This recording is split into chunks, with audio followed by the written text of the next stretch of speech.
Hi hello welcome back to info with Rai YouTube channel. Friends, ముందుగా మనం వీడియోలోకి వెళ్ళే ముందు చిన్న రిక్వెస్ట్, మీరు కానీ నా ఛానల్ కానీ ఫస్ట్ టైం చూసినట్లయితే ప్లీజ్ సబ్స్క్రైబ్ చేసుకోండి.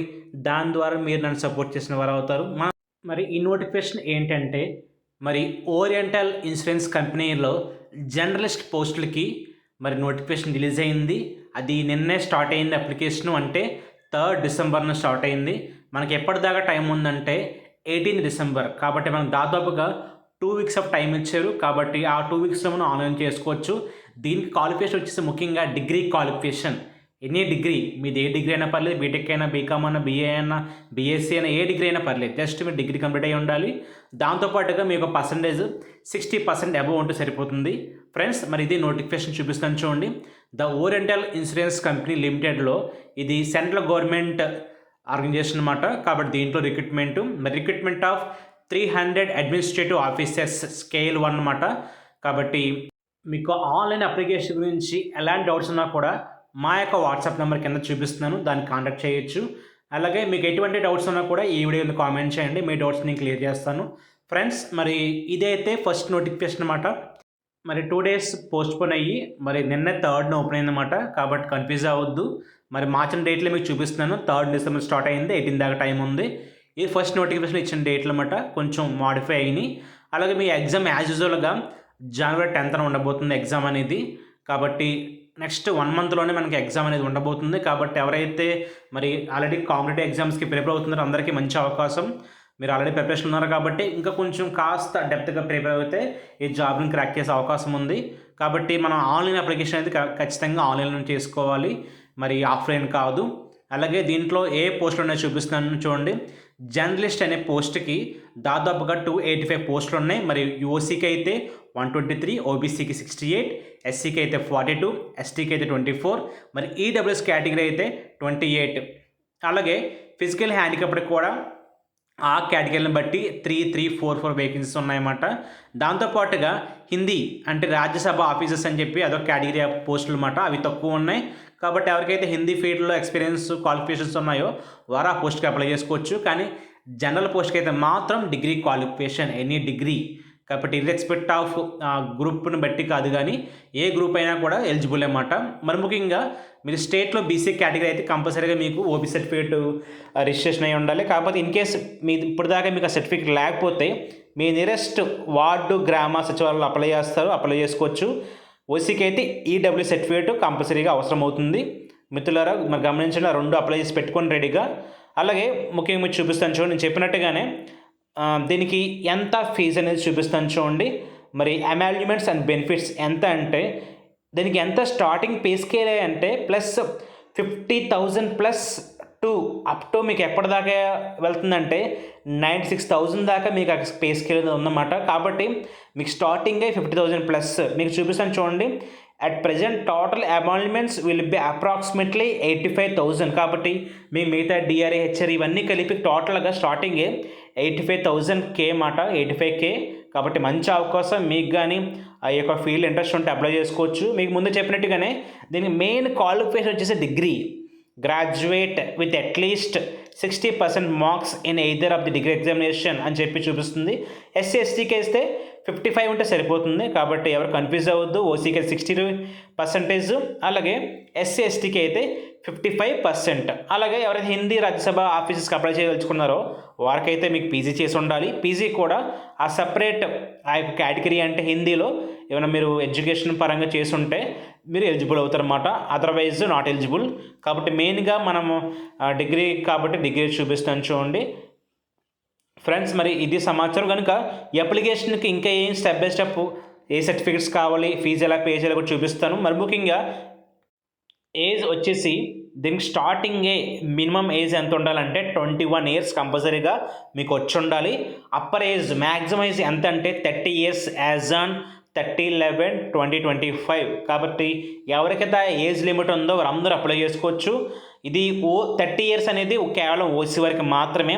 మరి బీసీ వారికి 30+3 ఇయర్స్ అంటే మీకు 33 ఇయర్స్ వరకు కూడా అవకాశం ఉంది. అలాగే ఎవరైతే ఎస్సీ ఎస్టీ క్యాండిడేట్స్ ఉన్నారో మీకు 30 ఇయర్స్ +5 ఇయర్స్ అంటే మీకు 35 ఇయర్స్ వరకు కూడా అవకాశం ఉంది. కాబట్టి ఏజ్ తక్కువ ఇచ్చారని ఏం అనుకోవద్దు. ఎనీ డిగ్రీ కాబట్టి మీకు ఆ కేటగిరీని బట్టి కూడా మీకు ఏజ్ ఎగ్జామ్షన్ ఉంది. కాబట్టి వాటిని ఉపయోగించుకోవచ్చు మీరు ఆన్లైన్లో.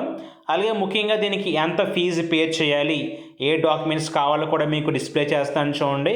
అలాగే ముఖ్యంగా దీనికి టైర్ 1 అంటే ప్రిలిమ్స్కి ఎగ్జామ్ ప్యాటర్న్ ఎలా ఉండబోతుంది, అలాగే టైర్ 2 అంటే సెకండ్ లెవెల్లో మెయిన్ ఎగ్జామినేషన్ పేపర్ ఎలా ఉండబోతుంది ప్యాటర్న్ అనేది కూడా చెప్తాను. మరి ముఖ్యంగా ముందుగా చెప్పినట్టుగా ఓసీ వారికి కంపల్సరీగా ఈడబ్ల్యూఎస్ అంటే ఎకనామికల్ వీకర్ సెక్షన్ సర్టిఫికేట్ కంపల్సరీగా కావాలి. దానివల్ల మీకు ఎంతో ఉపయోగం ఉంటుంది మిత్రులారా, గమనించండి. అలాగే మీకు చెప్పినట్టుగానే ప్రిలిమ్స్ ఎగ్జామ్కి ఎగ్జామ్ ప్యాటర్న్ ఏంటంటే ఫస్ట్ మీకు ఇంగ్లీష్ లాంగ్వేజ్ ఉంటుంది, అలాగే రీజనింగ్ ఎబిలిటీ ఉంటుంది, దాంతోపాటుగా క్వాంటిటేటివ్ యాప్టిట్యూడ్ ఉంటుంది. ఇది ఓవరాల్గా మీకు 100 మార్క్స్కి మీకు ఎగ్జామ్ వచ్చేసి 60 మినిట్స్. కాబట్టి మీకు 60 నిమిషాల ఎగ్జామ్ ఉండబోతుంది 100 మార్కులకి. ఇది కానీ first stage of examination crack చేస్తే మీరు సెకండ్ లెవెల్కి క్వాలిఫై అవుతారు, మెయిన్ ఎగ్జామినేషన్. మరి మెయిన్లో కూడా ఎగ్జామ్ ప్యాటర్న్ చూపిస్తాను చూడండి. దాంట్లో కూడా దాదాపుగా సేమ్ ప్యాటర్న్ ఉంటుంది, కాకపోతే కొంచెం డెప్త్ అనేది పెరుగుతుంది మీ ఫ్రెండ్స్. కాబట్టి మీకు చూపిస్తాను చూడండి ఏంటి ఎగ్జామ్ ప్యాటర్న్ అనేది కూడా. దీంట్లో కూడా మీకు ఫస్ట్ టెస్ట్ ఆఫ్ రీజనింగ్ ఉంటుంది, ఇంగ్లీష్ లాంగ్వేజ్, అలాగే జనరల్ అవేర్నెస్, క్వాంటిటేటివ్ యాప్టిట్యూడ్, దాంతోపాటుగా టెస్ట్ ఆఫ్ కంప్యూటర్ నాలెడ్జ్, అది కాకుండా ఇంగ్లీష్ కూడా ఉంటుంది. ఇది ప్రిలిమ్స్ అండ్ మెయిన్స్ యొక్క ఎగ్జామ్ ప్యాటర్న్ అనమాట. అలాగే హిందీకి కూడా మీకు చూపిస్తాను చూడండి. ఎవరైతే హిందీ రాజ్యసభ ఆఫీసెస్కి అప్లై చేయదలుచుకున్నారో మీకు కూడా సేమ్ ఎగ్జామ్ ప్యాటర్న్. కాబట్టి మీకు కానీ హిందీ ఫీల్డ్లో కాబట్టి ఎగ్జామ్ అయితే నెక్స్ట్ మంతే కాబట్టి మీరు టైం తక్కువ ఉందని ఏం ఫీల్ అవ్వాల్సిన అవసరం లేదు. జనరల్గా అన్ని ఎగ్జామ్స్కి ఉండే ఎగ్జామ్ ప్యాటర్న్ దీనికి కూడా కొంచెం మీరు స్ట్రిక్ట్గా ప్రిపేర్ అయితే మీరు జాబ్ని క్రాక్ చేసే అవకాశం చాలా వరకు ఉంటుంది. కాబట్టి మీరు తక్కువ పోస్టులో ఏమీ అపోహపడద్దు. అలాగే దీనికి థర్డ్ స్టేజ్ కింద మీకు ఇంటర్వ్యూ ఉంటుంది. ఇంటర్వ్యూ అయిన తర్వాత మీకు ఫైనల్గా మిమ్మల్ని సెలెక్ట్ చేస్తారన్నమాట. ఇవి 3 స్టెప్స్ ఆఫ్ జాబ్ అన్నమాట. అలాగే మరి ముఖ్యంగా దీనికి ఫీజు ఎంత పే చేయాలో కూడా డిస్ప్లే చేస్తాను చూడండి. మరి ఎవరైతే SC ST physically handicapped candidates ఉన్నారో వీరందరికీ కూడా 250 రూపీస్ ఫీజు మాత్రమే. కానీ ఎవరైతే ఎస్సీ కాకుండా మిగతా వాళ్ళు ఎవరున్నారో అంటే ఓసీ బీసీ క్యాండిడేట్స్ ఎవరున్నారో వారందరికీ అయితే ఫీజు 1000 రూపాయలు. కాబట్టి మీరు ఫీజు ఎక్కువ తక్కువనే అనుకోవద్దు. ఎందుకంటే ఈ రోజుల్లో మరి మ్యాక్సిమం అన్ని ఎగ్జామ్స్కి ఫీజు ఎక్కువ ఉంటుంది. మరి ఫీజుని చూసి మీరు మధ్యలో ఆగిపోతే మరి మంచి అవకాశం కోల్పోయిన వారు అవుతారు. మన జాబ్కి వస్తే అలాంటి మనం ఎన్నో గెయిన్ చేసుకోవచ్చు అన్నమాట. కాబట్టి ఫీజు గురించి ఆలోచించకండి, మరి నీట్గా అప్లై చేసుకోండి. అలాగే మెయిన్గా ఎగ్జామ్ సెంటర్స్ కూడా మనం ఆన్లైన్లో చూస్ చేసుకోవచ్చు. ముఖ్యంగా మన ఏపీ స్టేట్లో అయితే విజయవాడ ఉంది, గుంటూరు ఉంది, విశాఖపట్నం, తిరుపతి ఉంది. కాబట్టి మీరు 4 ఆప్షన్స్లో ఏదైనా చూస్ చేసుకోవచ్చు. ఓవరాల్గా ఏపీ స్టేట్కి అయితే 4 ఆప్షన్స్ ఇచ్చారన్నమాట. అలాగే మన తెలుగు స్టేట్స్ మరొకటి తెలంగాణ కూడా ఉంది కదా, దానికి కూడా దాదాపుగా 5 ప్లేసెస్ ఇచ్చారన్నమాట. హైదరాబాద్, రంగారెడ్డి, వరంగల్, ఖమ్మం అండ్ కరీంనగర్. కాబట్టి ఈ 5 ప్లేసెస్లో మీరు ఏదైనా చూస్ చేసుకోవచ్చు. కాబట్టి మీరు చూస్ చేసుకున్న వాటిలో మ్యాక్సిమం ఫస్ట్ ప్రిఫరెన్స్ రావడానికి అవకాశం ఉంటుంది. కాబట్టి అప్లై చేసుకోవచ్చు. మరి ముఖ్యంగా దీనికి ముందుగా మీరు రిజిస్ట్రేషన్ చేసుకోవాలి, ఫీజు పే చేసుకోవాలి, దాంతోపాటు సర్టిఫికేట్స్ అనేది అప్లోడ్ చేయాల్సి ఉంటుంది అన్నమాట. మీకు చూపిస్తాను చూడండి. ఇదే వెబ్సైట్లో క్లిక్ హియర్ ఫర్ రిజిస్ట్రేషన్ ఉంది కదా, ఆ వెబ్సైట్లో లాగిన్ అవ్వాలి. అయిన తర్వాత మీకు ఫస్ట్ స్టెప్ అనేది ఎలా ఓపెన్ అవుతుంది, ముందుగా మీకు పేరు ఎంటర్ చేయాలి, సేమ్ మళ్ళీ పేరు అని కన్ఫర్మ్ చేయాలి. అలాగే మీకు పూర్తి name, first name, middle name, last name, దాంతోపాటుగా మీ mobile number and mail ID ఇవ్వాలి. దాంతో కింద క్యాప్చా ఎంటర్ చేసిన తర్వాత మీకు ఫస్ట్ స్టెప్ రిజిస్ట్రేషన్ అవుతుంది. మీ మొబైల్కి ఒక యూజర్ ఐడి పాస్వర్డ్ వస్తుంది, దాంతో లాగిన్ అయ్యి మిగతా ప్రాసెస్ అంతా చేసుకోవాలి. ఫ్రెండ్స్ ముఖ్యంగా దీనికి ఏ డాక్యుమెంట్స్ కావాలో చెప్తున్నాను చూడండి. ఫస్ట్ ఆఫ్ ఆల్ మీకు ఫోటో అనేది కంపల్సరీగా అప్లోడ్ చేయాల్సి ఉంటుంది అండ్ సిగ్నేచర్ కూడా. కాబట్టి ఫోటో అయితే ఆ యొక్క విడ్త్ హైట్లోనే మనం చేయాల్సి ఉంటుంది, 4.5 x 3.5. అలాగే మన ముఖ్యంగా దీనికి left hand thumb print upload చేయాల్సి ఉంటుంది.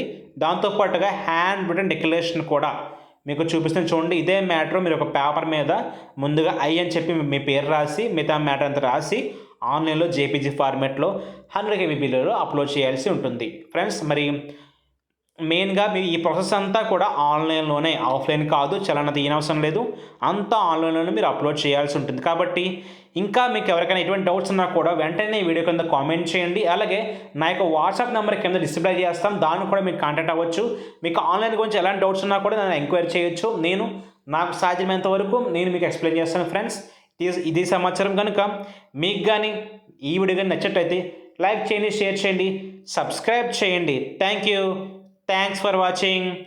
Do subscribe.